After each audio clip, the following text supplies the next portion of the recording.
Oh boy, what a question. This will be part one of a three-part consideration of this topic, because why wouldn't it be?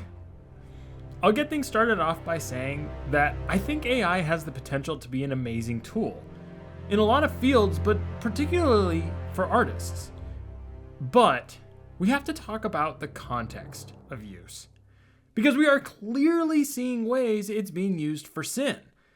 Now, I don't care about how Puritan that sounds. Stealing is a sin. Giving false testimony is a sin. And being slothful is self-destruction. Sin. In this video, we're going to really shake down where there is good criticism of AI, especially in relation to art. There are primarily two extreme sides of the aisle online: the defenders of AI art and the naysayers. So let's preface. They aren't both wrong, and they aren't both right. So how does that work? Well, the defenders want to argue that this is the future, so be quiet and let it happen.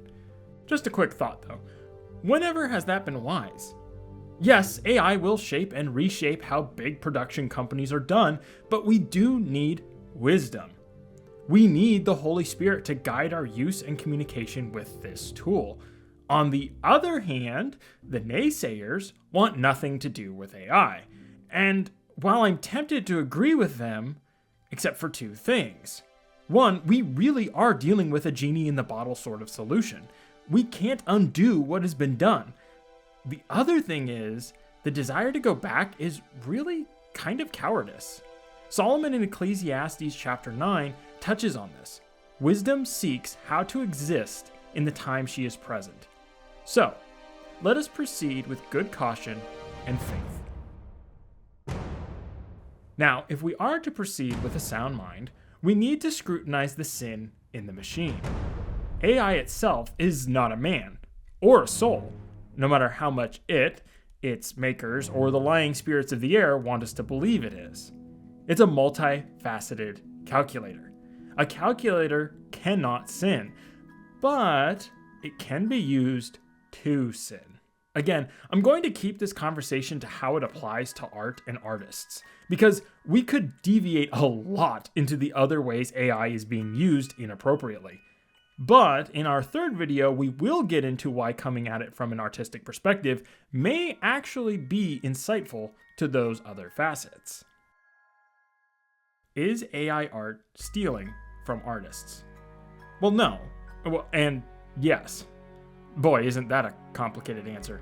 So AI is told to make an average based on certain factors. So if you want AI to make a painting of fruit and flowers based on Rembrandt's style, it will study common features of Rembrandt's work and photos of fruit and flowers to give you back what you ask for. Now, the complaint from a lot of artists online is that they are losing paying customers because the customer could get a similar looking image for free from AI. I'm not sure that's a typical case. I think the bigger damage done is when potential customers are looking for artists to hire. They see artists whose work has been imitated by AI, and they are skeptical of that art being from a real artist. It's brand damage. While we won't go into it here, this is definitely a problem that needs a solution. And I don't believe they lost customers to AI though. I don't believe the people using AI to sub in for an artist was going to be a paying customer anyways. The reason for this is not necessarily bad, but it does need scrutiny. Art is expensive. Yes, sometimes artists will gift their services for exposure, but that also may be lower quality art, or it may take a long time because they've got other work to do to support themselves. So the temptation to get art that is already marketable, fast, and free is clearly there. Especially if you're writing your first novel or making YouTube videos that need art, and to say you have a tight budget is being kind. Now, this does come with an oft-not discussed side effect. AI art is something every knowledgeable person is keeping a sharp eye out for. As soon as one user cries, "This isn't real art, this is AI!" it will turn a lot of eyes away. Nobody likes to be bamboozled. Is using AI art lazy? we need to talk this one out more, as if we didn't need to talk out the other ones more. I think this is a case-by-case question, because there are times where using AI can make a task feel faster or even just possible. And there are times where instead of using imagination, research, and a touch of style, an artist will use AI. I'm saying this as someone who has done this from time to time for my own amusement. And truly, I think having AI make an image just off of a prompt has a vacant feel to it. But we come to the real question. Is it wrong though? If you're trying to profit without doing any work, I'd say yes. Now, we gotta define work a little bit. Early on in the AI advancement, there was a digital art piece that won first place at a fair. The contestant didn't put down a single pen stroke to make the image, but if I got the story right, he took about 80 to 90 hours to train AI to get that image. For context, that's over 2 weeks at a full-time job. That's possibly crazy, but not lazy. So there's where the argument can be sticky. If it takes no effort to put out a product that anyone else could have generated using AI on a 5-minute whim, that's lazy and dishonest. And truly, that's what everyone hates about people selling AI art.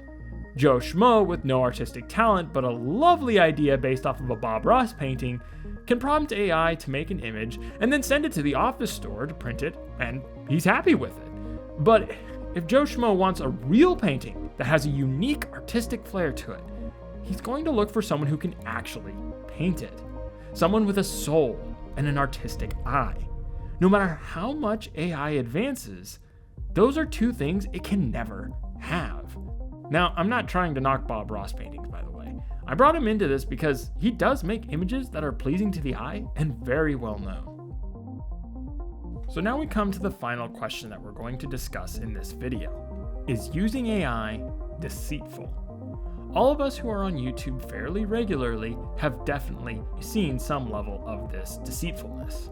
Again, it doesn't have to be, and it's to the point where usually if someone gets accused of using AI and passing it as real, it makes people mad and distrust that account. Now, I've encountered 2 different artists on YouTube who are trying to use AI the right way, as in, full disclosure. These artists were using it to help their process. And I don't know if either of them got treated kindly for it. One is a musician, Vian Isaac. By the way, his album, The Navigator, is one of my favorites, and I'd recommend you check it out. The other is an author who animated a chapter of his book, The Spider Queen, using partial AI for some of the artwork and the voice acting. His handle is at Austin McConnell, by the way, and honestly, this video holds up not just for the AI conversation, but also for creating projects on YouTube. So, was it wrong that they used AI? I don't think so, but it's the attempts at getting something for nothing that ruins it for the artist that wants to use AI to amplify their work instead of replace it. All these points are not just for you to consider, but for you to hold us accountable for. And by us, I mean the Whimsical Sort. In our next video, we will disclose where and how the Whimsical Sort uses AI. Spoilers, we don't use it in our comics. And in the final video, we will discuss why all of this is important, not just for the artist, but also for being human.